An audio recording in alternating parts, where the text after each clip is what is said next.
தோஷம் சிவன் நஞ்சுண்டதால் வந்த நேரம். நாம் செய்த தீவினைகள் யாவும் அந்த பிறை சூடன் அருளாலே தீரும். நாரணன் விடையாக நந்தியின் கொம்பிடையில் சிவனாடும் நேரம் இது.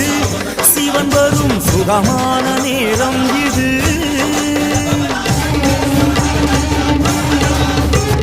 கருணாகரன் சுத்த சிவமானவன் கருணை பொழிகின்ற நேரம் இது. வரம் தருகின்ற நேரம் இது.